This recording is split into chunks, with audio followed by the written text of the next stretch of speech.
Betul-betul streamer.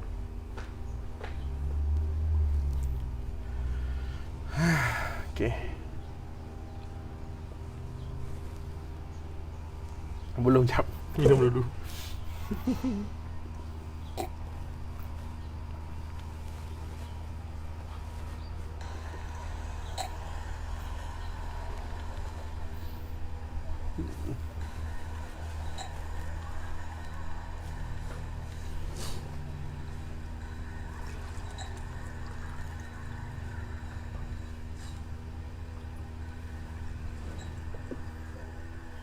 Okay, tajuknya 62 peratus. Tajuknya 68. Okey, clear. Jom. Assalamualaikum, selamat pagi tuan-tuan dan puan-puan.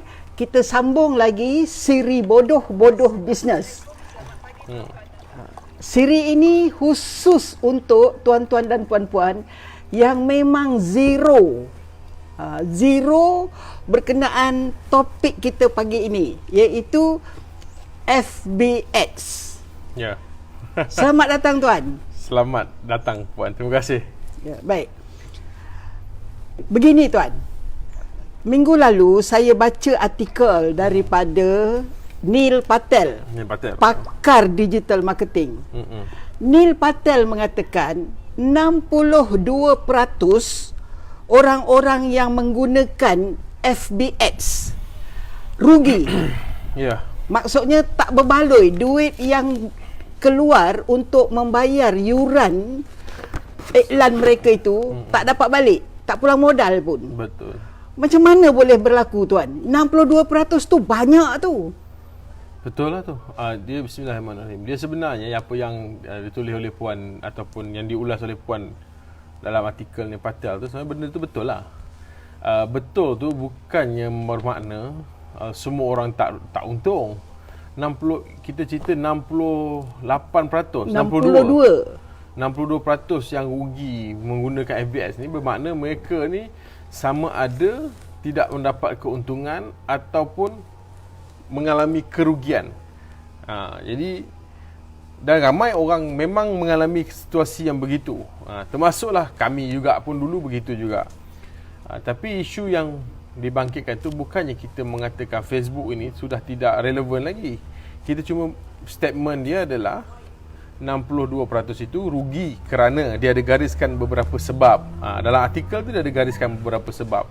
Dan memang itulah antaranya sebab-sebab yang ditulis itu memang menjadi punca kenapa boleh rugi.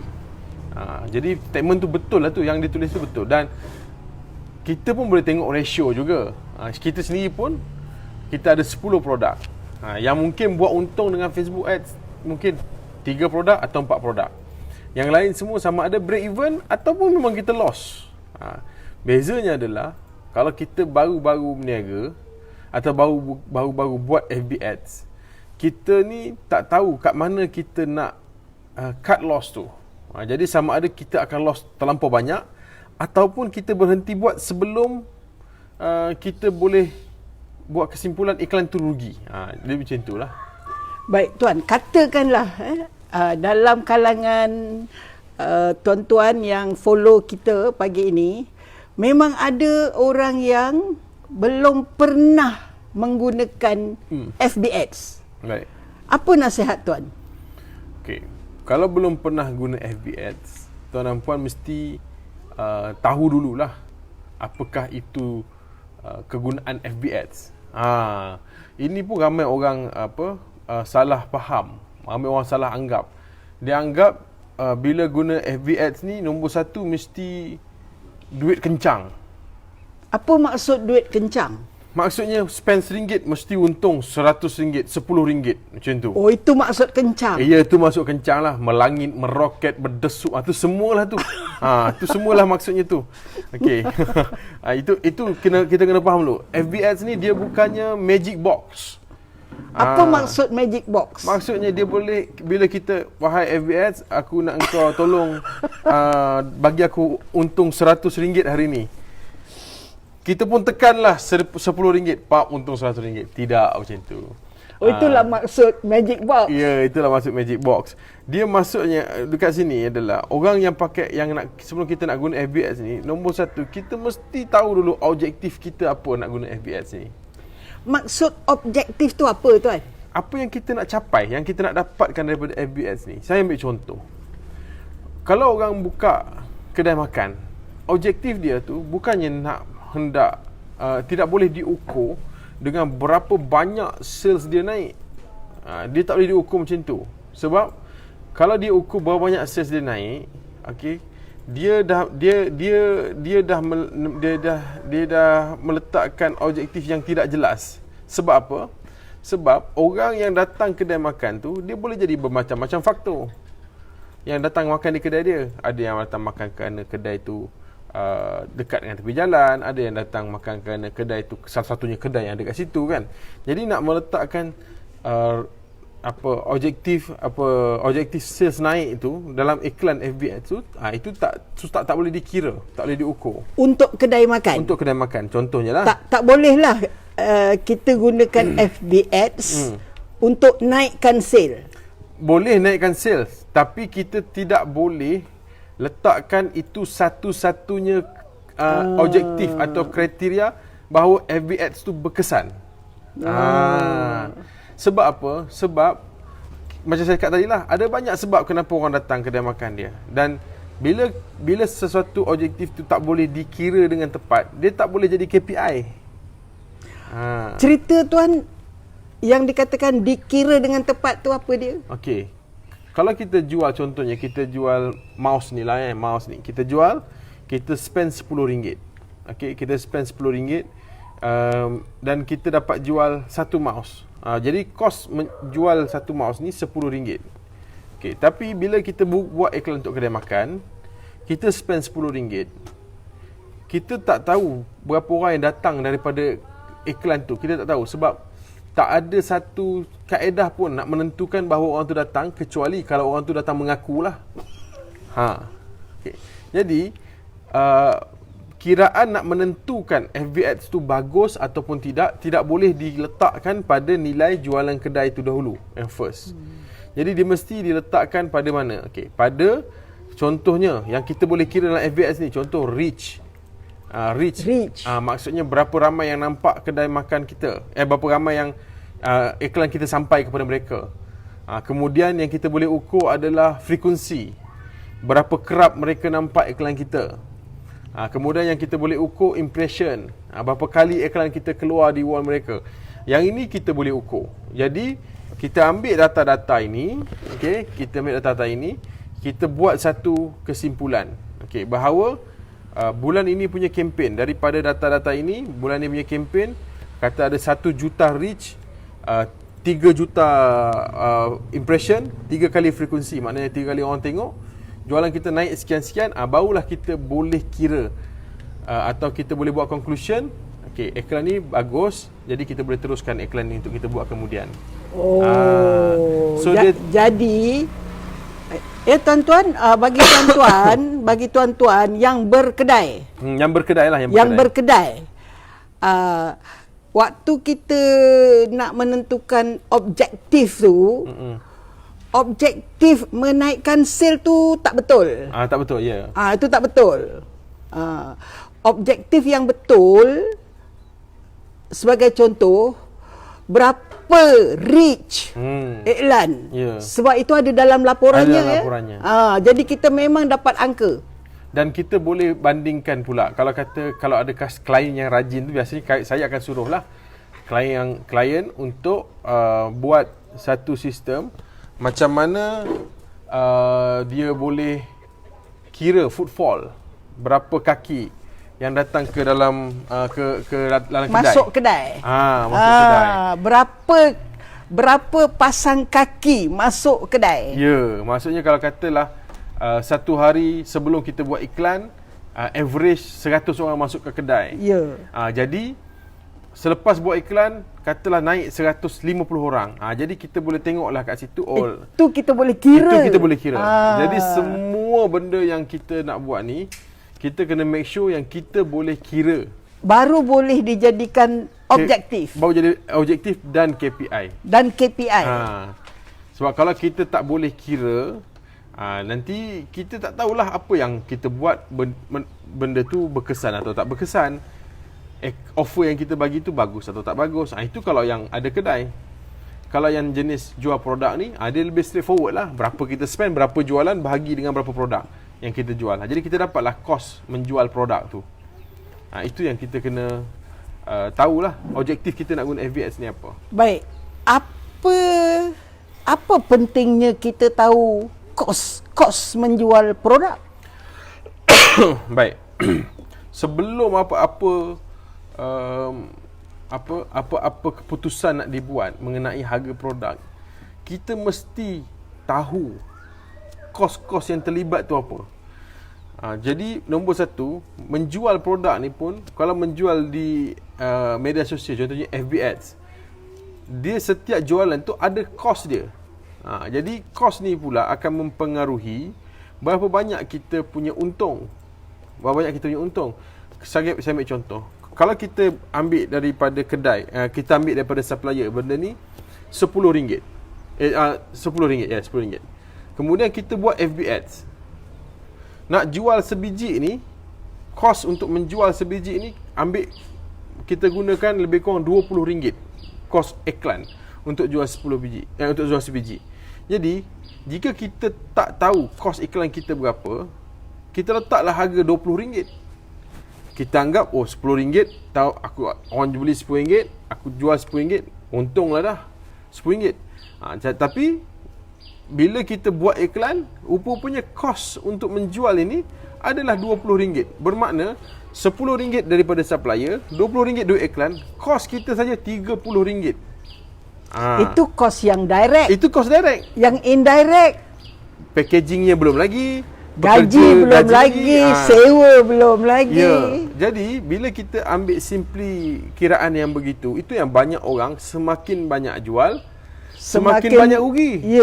Sebabnya dia jual satu produk, katalah dia jual satu produk, dia rugi RM2. Dia jual 1000 produk, dia rugi RM2000. Tapi duit banyak. Cumanya nanti bila sampai satu tahap, contoh nak restock, nak kena bayar sesuatu yang besar, dia rasa macam, kenapa duit aku tak cukup? Ini yang membuatkan banyak orang rugi guna FB Ads, sebab dia tak masukkan tu dan dia tak kawal kos itu. Sebab FB Ads ni kebaikannya, kita boleh kawal kos kita. Kalau kita rasa, dah RM20 ni tapi iklan tak jalan-jalan, tak ada jualan ni, okey, kita kena betulkan iklan kita pula. Itu kebaikannya pula. Yang jadi isunya adalah bila kita tak tahu kos kita berapa sebenarnya, kita tak tahu kat mana nak stop. Selagi ada jualan, okey lah, kita pun fikir macam tu. Itu pun banyak berlaku. Sebab tu klien-klien datang kebanyakannya ada dulu klien yang jual baju, ada klien yang jual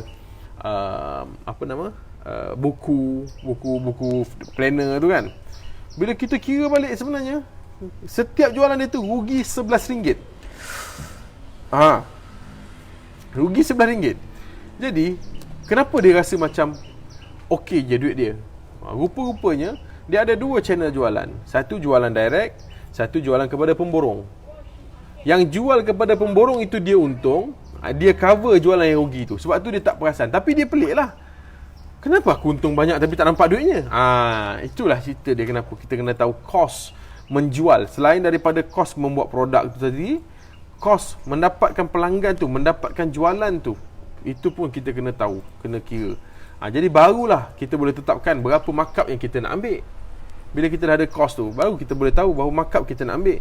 Sebab markup ni lah untung kasar kita, nak bayar pekerja, nak bayar sewa, nak bayar api, elektrik dan sebagainya. Kalau kita tak tahu kos, kita anggap-anggap saja, dari mana kalau dan anggapan kita tu katalah rugi, atau kalau tak rugi pun markup kita tak cukup untuk cover kos. Itu yang membuatkan kita rugi buat FB Ads. Tapi tuan, macam mana kita nak tahu berapa nak markup? Kita kena sebelum kita jual. Kita kena, sebab tu bila kita guna FB Ads ataupun kita guna apa pun medium online ni, nombor satu kita kena buat adalah validation. Itu paling penting sekali. Contohnya Validation tu cakap Melayunya apa tuan? macam mana cakap Melayunya? Ha. Mengesahkan lah kot. Validate pengesahan. Pengesahan lah kot. Kita mengesahkan kita punya anggapan lah kot. Macam tu. Tapi nama dia validation. Okey, tak apa, saya bagi contoh lah macam mana validation. Bagi contoh. Okey, sebelum kita ambil, kita nampak, okey, kita katalah kita jalan-jalan, kita nampak produk ni. Okey, produk ni RM10. Kita anggap, oh RM10 ni kalau aku jual RM30 pun untung ni.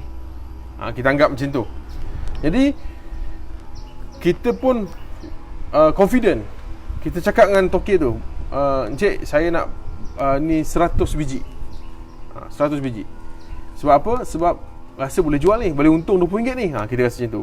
Jadi kita pun bawa balik. Sebab kita nampak dekat Shopee, kat apa semua, orang jual RM35, orang jual RM40. Jadi aku jual RM30, untung RM10 pun jadilah kan. So kita pun bawa balik, kita pun terus letak harga RM30, kita terus jual. Kita dah ada 100 biji. Maknanya modal kita dah keluar RM1,000. Bila kita dah letak 30 biji, RM30, okey, RM30. Rupa-rupanya kita punya jualan tu untuk mendapatkan satu pelanggan ni bukannya nilai dia RM20, RM21. Kita dah nak jual lagi mahal, orang dah tak beli.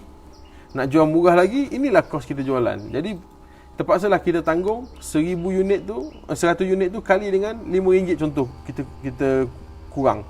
So tanggunglah RM500 rugi. Memang habis tapi kita tanggung rugi. Sebab tu bila kita teringin nak beli barang atau nak jual barang, kita ambil dulu sampel, kita try jual dulu. Buat iklan, try jual dulu. Berapa ringgit baru dapat satu purchase? RM1 ke, RM2 ke, RM3 ke? Kalau kita tengok nak dapatkan satu purchase ni RM20, oh tak boleh ni. Nak jual harga RM50, orang tak beli. Tapi RM20. Ada sebab lah kenapa dia duduk kat Shopee saja. Jadi Shopee ni tunggu kan. Jadi tak boleh. So kita pun rugi RM10 saja. Tak adalah kita rugi RM1,000 yang kita dah keluarkan tadi. Itu sebab tu kena validate dulu. Kena sahkan dulu. Sahkan dahulu. Anggapan kita. Andaian kita benda ni boleh kita jual. Macam tu. Sebab tu banyak yang kata founder-founder terciduk ni. Sebabnya dia pergi kilang, dia terus buat 1,000 unit. Dia terus buat 2,000 unit. Sebab dia rasa macam boleh jual. Sebab mungkin dia jadi agent, dia boleh jual. Dia jadi dropship, dia boleh jual. Dia rasa dia boleh jual. Sedangkan ada banyak faktor yang membolehkan produk tu terjual. Dan salah satunya adalah kos. Macam mana founder tu mengurangkan kos mendapatkan pelanggan atau mengurangkan kos jualan tu. Itu yang banyak orang tak perasan dan tak nampak. Tuan sebut bagaimana mengurangkan kos jualan. Boleh tuan terangkan? Mengurangkan kos jualan. Mengurangkan kos jualan ni dia boleh jadi di beberapa peringkat. Ada peringkat kalau mengurangkan kos jualan ni kita boleh kita boleh dapatkan kos yang kurang dengan mendapatkan nilai jualan yang tinggi. Sebagai contoh, kalau kita jual satu ni kos kita adalah RM20. Bila kita jual 2 kepada pelanggan tadi tu, bermakna dia akan jadi 2 bahagi RM20. So satu unit jadi RM10 lah. Itu kita boleh dapat mengurangkan kos. Itu berlaku pada pembelian pertama. Ada kalanya pembelian pertama tu memang rugi. Tapi pembelian kedua tu dah tak rugi. Sebab apa? Dah tidak ada kos yang sama untuk pembelian kedua. Contohnya kita jual harga ni RM30. Kos RM10, kos menjual RM20. Jadi RM30. Kita tak ada untung pada yang pertama. Tapi kita tak rugi. Kita tak ada untung saja. Tapi bila kita ada sistem untuk follow up, kita ada sistem untuk repeat sale kan. Bila dia orang tu beli yang kali kedua punya, beli kali kedua punya, kita dah untung RM20. Beli kali ketiga, kita dah untung lagi RM20. Bermakna kat sini kita tak untung pada pembelian pertama, tapi kita untung pada pembelian kedua dan seterusnya. Jadi kos tu kurang, kos pembelian tu. Jadi maknanya dekat sini kita boleh turunkan kos dengan beberapa cara lah. Dan kedua cara ni antara cara yang paling biasa kita gunalah. Ada banyak cara lagi, tapi cara yang lain semua teknikal, nak kena terang pakai kiraan betul-betul baru kita boleh bayangkan. Tapi dua cara ni antara cara yang paling asas sekali. Maknanya jual package tu pun boleh menurunkan kos jualan. Oh, kos jadi jualan. bermakna kos jualan memang mesti diturunkan. Kita mesti sedaya upaya Mesti turunkan. cari cara nak turunkan kos jualan. Baru berbaloi. Baru baloi, betul. Jadi tuan-tuan dan puan-puan, oleh itu kita perlu memilih produk yang akan dibeli berkali-kali. Sepatutnya begitulah. Kalau mouse ni tahan 2 tahun, Jenuh jugalah kan nak dapat second. macam mana nak dapatkan jualan kali kedua? 2 tahun kemudian. Betul puan. Dia ada teori yang kita kena cari jualan yang orang beli berkali-kali, ataupun kita menjual produk-produk yang niche sama perlukan. Contoh, kalau kita tahu dia beli mouse, dia mesti ada laptop. Jadi kita jual cover laptop. Kita boleh jual kipas laptop. Kita boleh jual papan kekunci punya lapik. Itu pun kita boleh buat juga. Sebab apa? Sebab audiensnya sama, niche-nya sama. Jadi kita boleh gunakan teori itu juga, menjual produk yang lain tapi pada pelanggan yang sama. Itu pun dapat mengurangkan kos jualan. Kos jualan. Kos iklan lah. Terutama kos iklan lah. Terutama kos iklan. Betul. Macam contohnya kalau kita guna digital marketing, contoh kita guna FB Ads lah kan. Contohnya kita guna FB Ads, kita dapat buat jualan tu menggunakan website. Kita jual yang ni guna website. Okay? Kita boleh retarget balik orang tu. Retarget balik pembeli tu untuk beli lain pula. Contohnya bateri ke, lapik komputer ke, cover komputer ke, itu kita boleh retarget pula. Apabila kita buat iklan yang retarget, bagaimana pula itu boleh menurunkan kos iklan? Okey. Macam kita cakap awal-awal tadi kan. Iklan kita yang pertama tu, dia tak untung tapi dia tak rugi. Dia betul-betul cover line pula. Dia betul-betul cover cukup saja kan. Tapi bila kita buat contohnya, kita nak jual bateri dia pula. Bateri dia pula. Bila kita buat dia target, kita tidak menggunakan kos iklan yang sama besar dengan yang iklan pertama tu. Sebab iklan pertama ni, kita ambil contoh macam ni. Iklan pertama ni kita nak bagi tahu kepada seramai mungkin orang yang kita jual mouse. Tapi iklan yang kedua atau retarget ni, kita tak perlu bagi tahu kepada sejumlah orang itu. Kita hanya bagi tahu kepada orang yang pernah beli mouse kita saja. Jadi bermakna reach kita lebih rendah. Ya. Kos kita lebih rendah. Yes. Tapi targeted. Ya. Kita tak perlu hantar kepada banyak orang. Ya, betul. Maknanya kalau kata iklan kita yang pertama tu, satu hari kita kena spend RM100. Iklan kita retargeting ni, satu hari mungkin kita hanya spend RM10. Ya. Jadi tuan-tuan, ada beberapa cara kita boleh menurunkan kos iklan. Dan menurunkan kos iklan ini wajib dibuat. Betul. Wajib dibuat. Jadi kita perlu tahu teknikalnya, bagaimana strateginya dan taktikalnya juga. Ya, taktikalnya juga. Tapi kita hanya perlu tahu ya tuan-tuan, kita tak perlu buat sendiri. Sepatutnya macam itulah. Sebab kita ni orang bisnes. Kerja kita bukannya menghadap benda ni. Bukannya menghadap benda ni, klik sana, klik sini, repair iklan. Ini kerja kami lah. Kami yang buat bisnes ni. Jadi ini kerja kami lah. Jadi kat situ banyaklah sebenarnya owner-owner bisnes yang sekarang ni dah mula faham bahawa dia tak perlu buat. Ya, tapi dia perlu faham. Ya, dia perlu faham saja. Dia tak perlu buat, dia perlu faham. Dan bila dia faham, dia boleh bekerjasama dengan agensi luar ataupun marketer luar untuk jalankan iklan dia. Itu yang paling penting. Jadi kalau katalah semua ni, kebanyakan orang yang tak faham benda ni, memang dia akan rugi. Ya, sebab dia tak faham. Ya, sebab dia tak faham. Dan benda ni pula hanya boleh difahami kalau tengok live macam ni, ataupun jumpa konsultan, ataupun buat sendiri, rugi dulu baru faham. Itu dia boleh pilih lah. Yang mana lebih murah tu. Kalau lebih murah tengok live free lah macam ni kan. Tetapi tengok live free saja tak cukup. Betul. Kerana dia tidak memenuhi keperluan tiap-tiap tiap-tiap Perniagaan. founder. Tiap founder tu betul.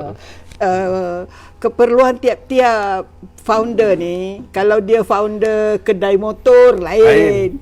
Kalau dia founder kedai tanam-tanaman lain. Kalau kedai makan lain. Kedai urut lain. Jadi ini siri bodoh-bodoh bisnes ini adalah siri untuk membantu tuan-tuan faham di mana risiko-risiko kita boleh bakar duit. Betul. Dan kalau kita ambil orang yang menguruskan iklan kita pun, itu pun belum tentu dia. Kenapa tuan? Sebabnya belum tentu lagi orang tu dia faham bisnes kita. Belum tentu lagi masa percubaan pertama tu dia jumpa audiens yang betul. Belum tentu lagi iklan yang dia buat tu mendatangkan keuntungan. Sebab mungkin dia pun masih belajar lagi kan.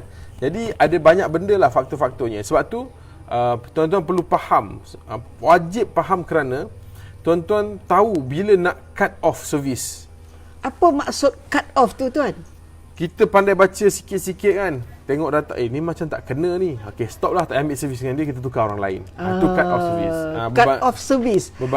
Berbanding Jangan teruskan saja. Ya, jangan teruskan dengan dia. Cari orang lain pula.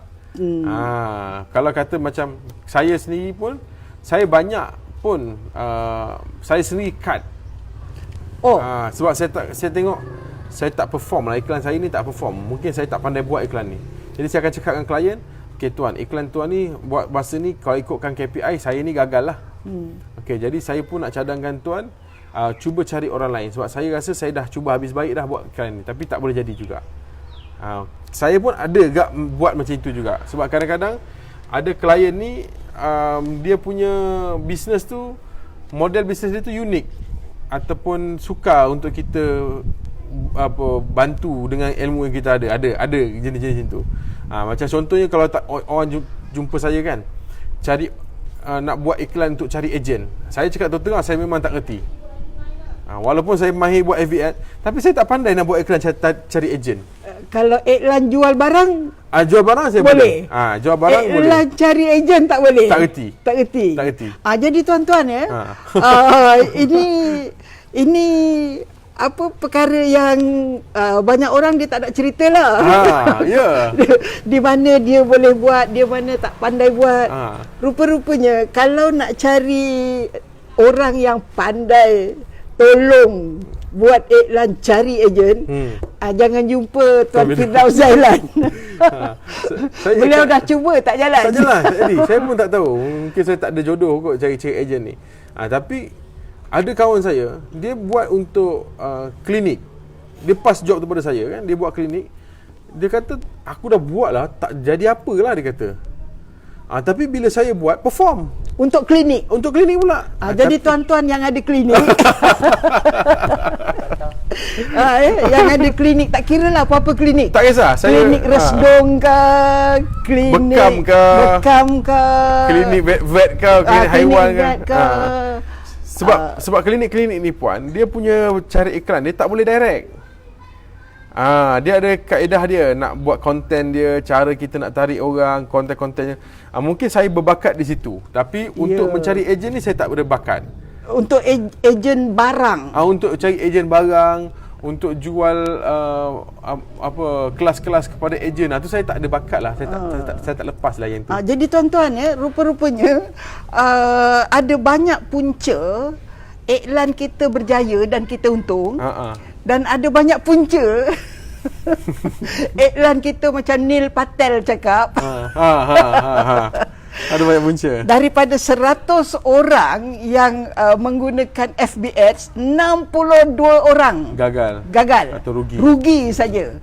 Baik tuan, sebelum kita tutup sesi bodoh bisnes ini, beri 3 nasihat kepada orang yang masih bodoh guna FB Ads ni.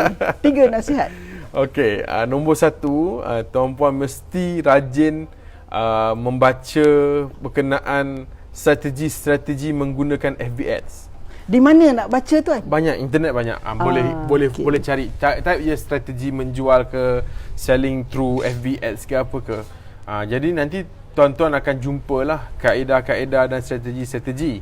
Dan daripada strategi-strategi ni, baru tuan-tuan dan puan-puan akan ada idea macam mana nak implement kepada bisnes sendiri. Jangan baca cara menjual kokoja kalau kita buka kedai makan. Carilah orang yang buka restoran punya iklan, macam jual untuk buat kedai makan. Dan tuan-tuan boleh, mungkin kalau tak boleh tiru pun, mungkin boleh inovasi iklan-iklan mereka. Itu nombor satu. Kena baca pasal strategi dulu.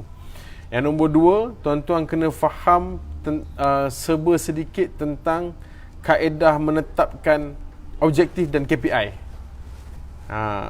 Itu memang penting. Sebab kalau tuan-tuan datang kepada marketer, tuan-tuan sendiri tak tahu apa yang nak dibuat, marketer pun pening. Ataupun marketer AV tu pun dia pening. Apa yang aku nak buat sebenarnya? Macam tu. Dia pun tak tahu macam mana nak tolong. Jadi kebarangkalian tak jadi tu tinggi. Lebih tinggi lagi. Dan yang ketiga, tuan-tuan mesti tahu macam mana tuan-tuan hendak dapatkan keuntungan daripada aktiviti yang tuan-puan buat guna AV Ads ni. Sebab macam saya cakap tadi, ada aktiviti, ada iklan yang tak boleh dikira direct hasilnya dengan jualan. Jadi tuan-tuan kena tahulah macam mana nak dapatkan keuntungan dari situ. Saya ambil contoh tadi, kalau kita tak dapat kira daripada keuntungan daripada jualan, mungkin kita boleh kira daripada footfall, mungkin kita boleh kira daripada berapa kerap orang tu datang kedai, mungkin kita boleh kira berapa banyak kenaikan dalam order-order setiap table. Dia boleh buat begitu. Sebab prosesnya tu berbeza. Jadi 3 perkara ni lah. Yang pertama, baca pasal strategi. Okay. Yang kedua tadi, faham objektif. Okay. Yang ketiga tadi, macam mana nak buat keuntungan daripada iklan-iklan yang tuan-tuan dan puan-puan buat. Baik. Terima kasih tuan. Sama-sama. Itulah dia tuan-tuan, siri bodoh-bodoh bisnes ini. InsyaAllah kita akan berjumpa lagi dalam sesi akan datang. Sekian, terima kasih. Sama-sama.